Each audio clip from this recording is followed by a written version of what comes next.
तो जाइए।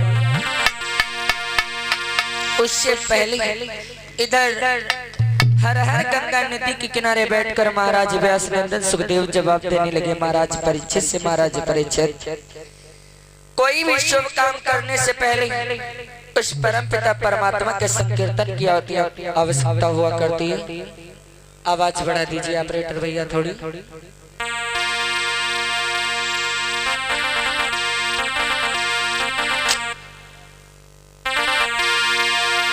Hello hello hello hello hello hello.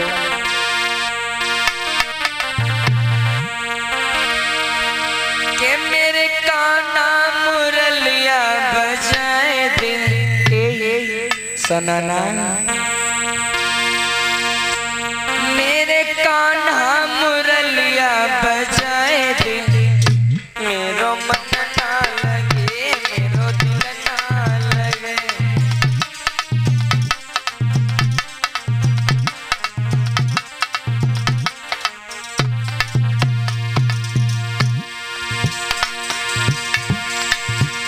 मेरे मोहन मुरलिया बजाए दे, मेरो मन ना लगे, मेरो दिल ना लगे।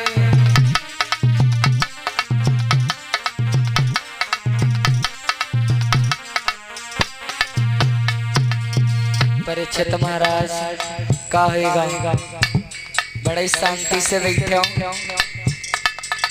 माताओं बहनों बोल लो, क्योंकि कहते हैं बोलो यानी कि बोगे तब काटोगे। और गलती इनकी भी नहीं सुमिता दा, पता है क्या नहीं बोल रही है। हो सकता है इनके वो नहीं जो वो पति देवताएं, हो सकता है उनका कन्हैया नाम हो, कान्हा नाम हो। क्यों परीक्षित महाराज, अपने धर्म में बताया जाता है पति का नाम लिया नहीं जाता, इसीलिए शायद बात माताएं बहनें नहीं बोल रही हो। लेकिन अगर ऐसे आप लोग नहीं बोल सकती तो हम बताएं वैसे बोलो आप लोग। कैसे पता?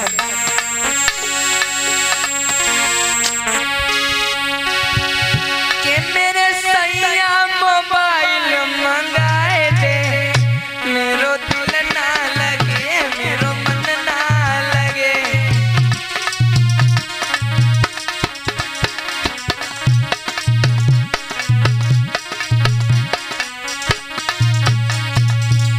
माताओं अब तो बोलो, सभी लोग ऊंचे ऊंचे हाथ उठा करके बोलेंगे मीठी मीठी तालियों के साथ।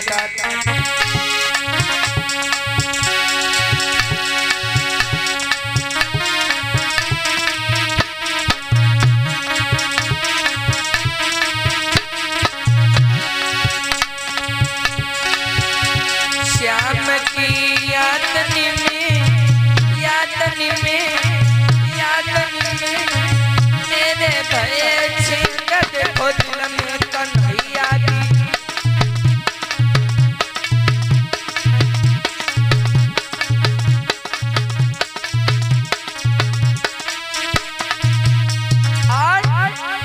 कसम खाई करे दीवाने, मेरी क्यों बदले तुम्हारी रात। कन्हैया तेरी बातनी में, बातनी में, बातनी में मेरे भये छिंद देखो दिल में कन्हैया की।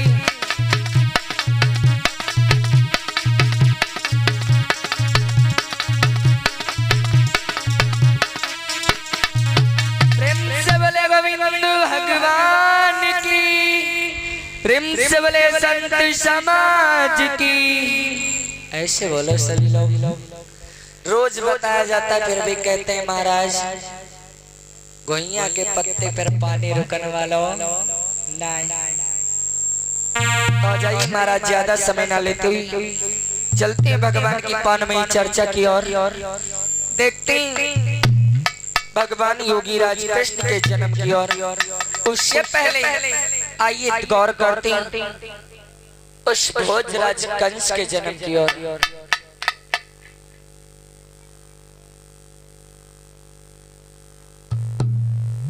और इसी बीच में राधा बिटिया जी की तरफ से भगवान के चरणों में 11 मुद्राओं का दान हुआ है। भगवान का भंडार भरते रहे। ऑपरेटर भैया अगर हो सके तो थोड़ी आवाज और बढ़ा दो।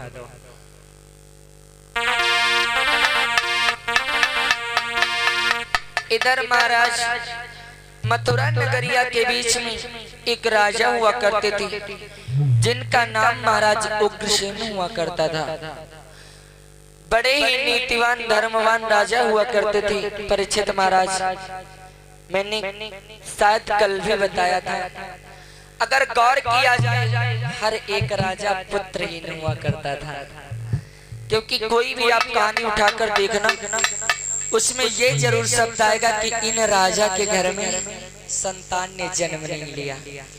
उसी प्रकार से महाराज बताया जाता है हमेशा धर्मों के काम में आगे चलने वाले महाराज उग्रसेन हुआ करते थे जिनकी पत्नी का नाम मैया पवन रेखा हुआ करता था। एक दिन की बात इधर महाराज उग्रसेन की सभा लगी हुई है। लोग प्रशंसा कर रहे हैं, जगत में नाम ऊंचा हो रहा है महाराज उग्रसेन का।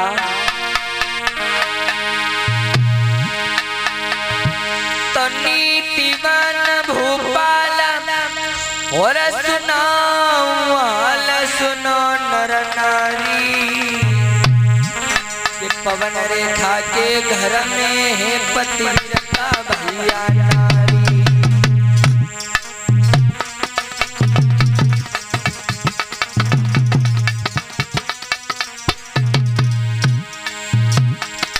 और है न कोई संतान भूप हैरान के सुनो यारी के सुनो यारी।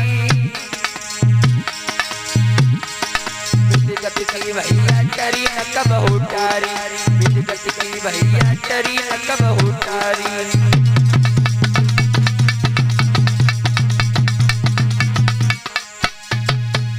बताया जाता है महाराज जो महाराज उग्रसेन के घर में मैया पवन रेखा हुआ करती थी, कोई ऐसी वैसी नारी नहीं हुआ करती थी जिनके नाम की चर्चा कोसों दूर फैला करती थी।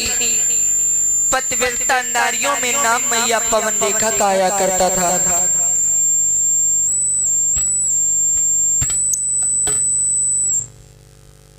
Hello hello hello hello hello hello hello hello. इधर महाराज बताया जाता है जैसे मैया अनुसुईया वैसे ही मैया पवन रेखा हुआ करती थी। अपने पति के रूप में ही सभी देवी देवताओं को मैया पवन रेखा देखा करती थी। मैया पवन रेखा का बड़ा ही सुंदर एक नियम हुआ करता था। इधर सूर्य उदय भी नहीं हो पाता था, उधर मैया पवन रेखा अपने प्रिया की सेवा में हाजिर हो जाया करती थी। महाराज ऐसे ही लोगों पति की सेवा में 8 पहर और अपने को हाजिर करती थी।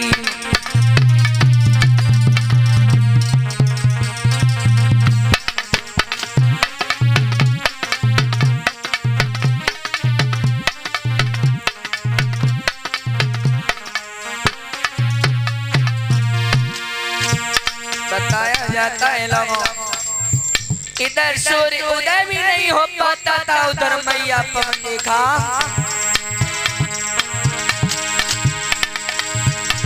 पति की सेवा में 8 पहर अपने को हाजिर करती थी। दिनचर्या से पहले उठ के पति का शुभ दर्शन करती थी।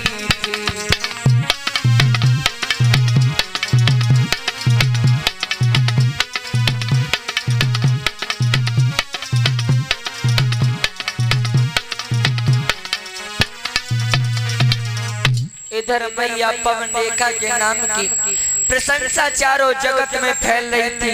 प्रशंसा फैले भी क्यों ना, क्योंकि मैया पवन रेखा जो थी इतना अपने पति को प्रेम किया करती थी। लेकिन परीक्षित महाराज अगर आजकल के समाज में देखा जाए तो ऐसी नारियां नहीं मिलेंगी, क्योंकि महाराज देखता हूं जिस दिन हमारी माताएं बहनें प्रसन्न हुआ करती, उस दिन अगर उनके पतिदेव खाना खाने के लिए जाते तो बढ़िया बेना डुलाती रहती और कटोरी में बढ़िया सलाद भी लाती, और जब नाराज होती दूर से थरिया फेंक देती, भरना हो भरी लो वरना निकल लो। महाराज इधर मैया पवन रेखा जो थी अपने पिया को अपने प्राणों से भी ज्यादा प्रेम किया करती थी, लेकिन महाराज दुख था तो इसी बात का, मैया पवन रेखा के गर्भ से किसी बालक ने जन्म नहीं लिया था। आज लोग इसी बात से मैया पवन रेखा चिंतित हो गई। एक दिन की बात है, जब कचहरी को बर्खास्त करके इधर महाराज को कृष्ण आंगन में आई। आज महाराज को कृष्ण ने जवाब दिया, प्रिय क्या बात है, इतना उदास काहे को बैठी हो? आज मैया पवन रेखा ने जवाब दिया, महाराज आप तो चले जाते हैं, लेकिन पिया जी इन महलों में अब मुझे अकेले अच्छा नहीं लगता है, क्योंकि अगर कोई लला इन महलों में होता वो हंसता खेलता चहचहाता तो मुझे अच्छा लगता, लेकिन मेरे साथ में कोई ऐसा पुत्र नहीं है जिससे मैं हंसूं खेलूं। हेलो हेलो हेलो हेलो आज उसी समय